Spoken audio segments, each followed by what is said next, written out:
Breaking news! Here are the latest updates from the Browns just for you. All the details on what's going on behind the scenes and with the stars that the Browns are targeting. But before we dive into today's big story, be sure to hit that like button and subscribe to the channel so you never miss the latest Cleveland Browns news. Let's talk about the quarterback situation. We all know that the Browns have the second overall pick in the 2025 NFL Draft, and the debate over which QB we should select is already in full swing. Miami's Kim Ward and Colorado's Shedeur Sanders are the top names being bandied about, but things just got a lot more interesting. Enter Alabama's Jalen Milroe, a prospect who isn't as highly regarded as Ward or Sanders, but is getting a lot of attention thanks to his quarterback's coach, Jordan Palmer. Palmer isn't just promoting his guy, he's outright saying that the Browns should take Milroe with the second overall pick. Yep, you heard that right. Here's what Palmer had to say in an interview with Cleveland.com's Mary Kay Cabot. With Jalen, I see what we all see, right? An incredibly high ceiling. People think they're going to be impressed by his athleticism, but they're going to walk away impressed by his personality. He's a magnet and he's got an honest, great spirit about him. Palmer went even further, comparing Milroe's athleticism to none other than Lamar Jackson when he came out of Louisville in 2018. Now, let's put the brakes on for a second. Jackson's college stats were off the charts, with over 1,600 rushing yards and 18 touchdowns in his final season. Milroe's numbers from last season? 726 rushing yards and 20 touchdowns. It's not quite the same, but Palmer insists that skill sets are what make them comparable. And get this, Palmer claims Milroe is actually bigger and faster than Lamar Jackson at this stage of evaluation. He said, Jalen is 20 pounds heavier. This guy is a little faster, a little bigger, but they're comparable at this stage of the evaluation. And Jackson is probably going to win his third MVP. The guy they're comparing him to isn't just good, he's literally one of the best players in the entire world. Now, let's be real. Comparisons like this are always tricky. Lamar Jackson went late in the first round in 2018 because people doubted his ability to succeed as a quarterback in the NFL. We all know how that turned out. He's a perennial MVP candidate. Palmer is suggesting that Milroe may be unfairly overlooked in the same way. But here's the question, Browns fans, do we really want to take a chance on a project quarterback with the second overall pick? Milroe has undeniable talent, but we need a QB who can step in and make an immediate impact. That's why Ward and Sanders have been the favorites in this discussion. They've proven themselves against top competition and look more polished at this point. Still, Palmer's endorsement of Milroe throws a wild card into the mix. The Browns could surprise everyone, just like when Baker Mayfield became the unexpected #1 pick in 2018. What do you think, Dawg Pound? Should the Browns seriously consider Jalen Milroe at number 2, or is this just off-season noise? There's been a lot of buzz about the Browns and their interest in Colorado Buffalo's quarterback Shedeur Sanders, especially with Cleveland holding the number 2 overall pick in the upcoming draft. Some reports have even suggested that the Browns have made a rather unusual request, asking Sanders to sit out Shrine Bowl practices. Yes, that's right, there were rumors that Cleveland wanted Shedeur to skip those crucial reps during the Shrine Bowl. But here's the thing, Browns GM Andrew Berry has officially shut that down. In a recent statement via Zach Jackson of The Athletic, Berry made it very clear. I don't know where that news came from. That's not true. It was not a request that we made. That said, I want to be clear, whether or not he participated would have no bearing on how we think of him. But I don't know where that came from.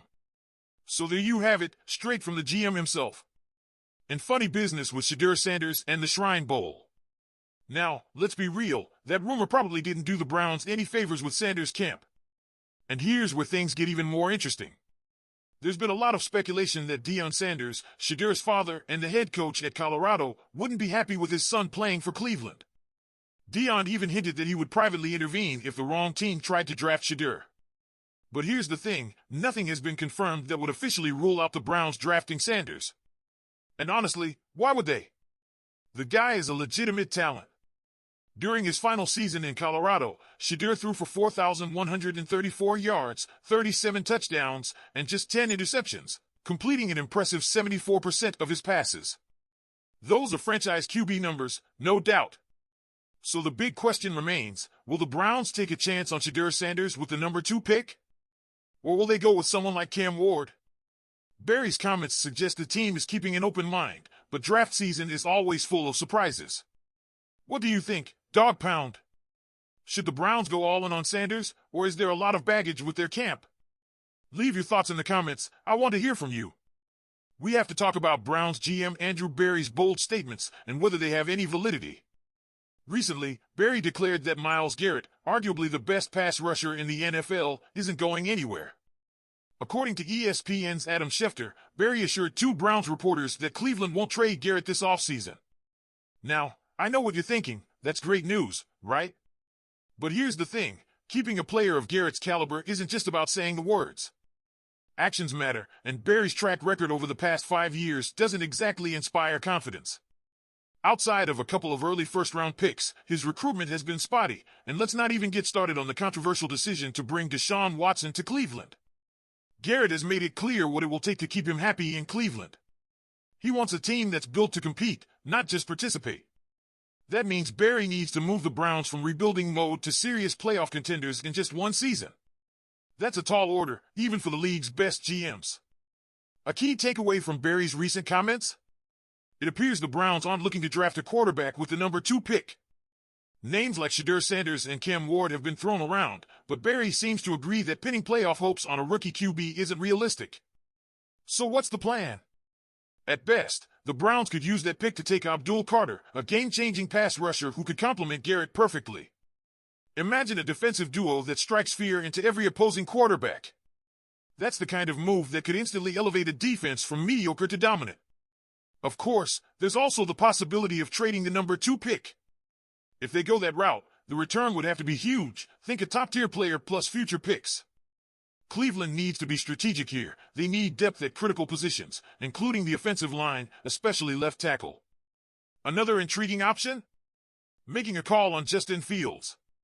Fields could be a cost-effective solution at quarterback, giving the Browns flexibility with the number 2 pick and allowing them to address several areas of need. Under Kevin Stefanski's system, Fields could be a game-changer, someone who keeps the team competitive while they build for the future. Whichever path they take, the Browns face tough decisions. They can't afford to mortgage their future for a single season, but they also can't sit back and do nothing. Berry's promise to keep Garrett is a statement of intent, but it will take more than words to convince fans that this team is serious about winning. So, Browns Nation, what do you think? Can Berry deliver on his promise and build a competitive team around Myles Garrett? Should the Browns trade the number 2 pick, go all in on Abdul Carter, or explore a deal for Justin Fields? Let us know what you think in the comments. And before you go, be sure to hit the like button and subscribe to the channel. We'll keep you updated on every move the Browns make this offseason. Stay tuned, and as always, go Browns!